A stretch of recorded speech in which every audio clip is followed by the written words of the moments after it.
Today we are in Joshua chapter 24.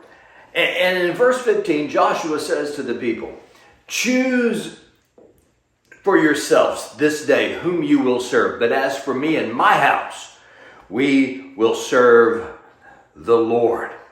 That's a powerful statement. He's about to die. These last two chapters, chapter 23, chapter 24, are Joshua's last words. It's his final charge to the people of Israel. He's about to pass away at the age of 110. In fact, in chapter 23, he said, "I'm about to go the way of the earth." In other words, I'm about to pass away. But at this time, the people of Israel they've entered into the promised land. They are at rest from all of their different enemies.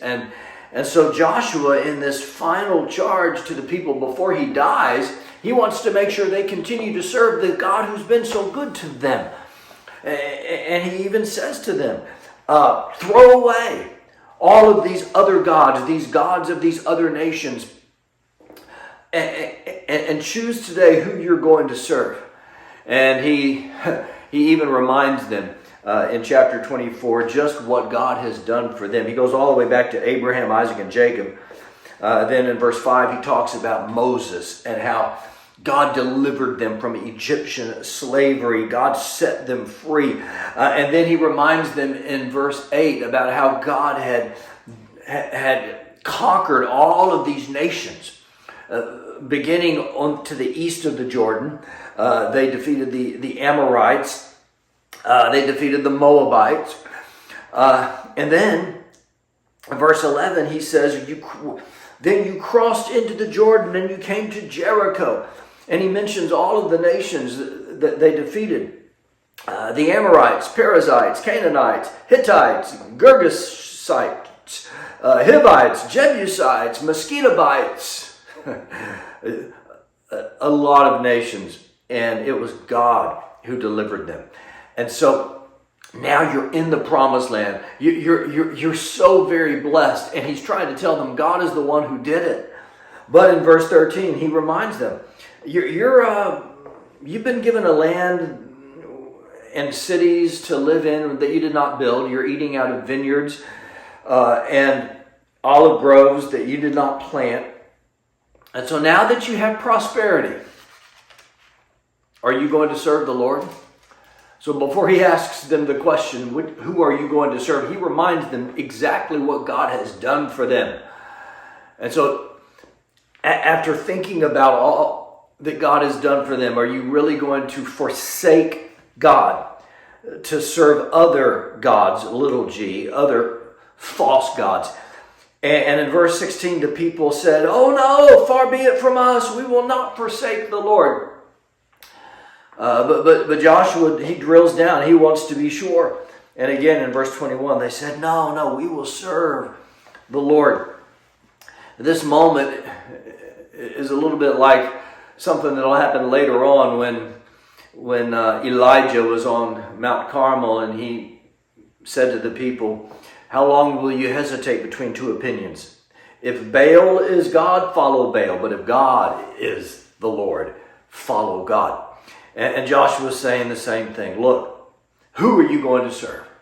The God who has blessed you and given you everything that you have, or one of these false gods? And he looks at them and he says, whatever you do, I can say, as for me and my house, we will serve the Lord. Notice he says plural. We will serve the Lord. As for me and my house. We need more men who will take the lead in their family and be spiritual leaders of their families and say, as for this house, this marriage, these children, this home, we will serve the Lord.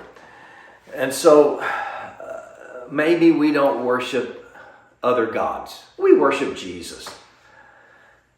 But just because you don't worship some idol made out of clay or stone, that would be ridiculous.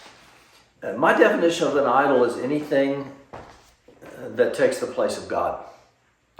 And while we may not worship a false god. There are things that, if we're not careful, things in our society that we can give our devotion to, our time, our priorities. And yeah, we worship God, we worship Jesus, but how much of our heart belongs to some of these other things?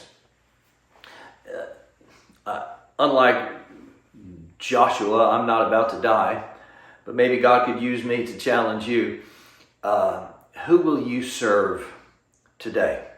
If the answer is, as for me and my house, we serve the Lord, then what does that look like? It ought to look like prayer. It ought to look like devotion. It ought to look like scripture reading. It ought to look like attending church. It ought to look like sharing your faith. It ought to look like holiness and not compromising with the things of the world. So, who are you going to serve today, on Monday, March the 3rd? As for me and my house, we're going to serve the Lord.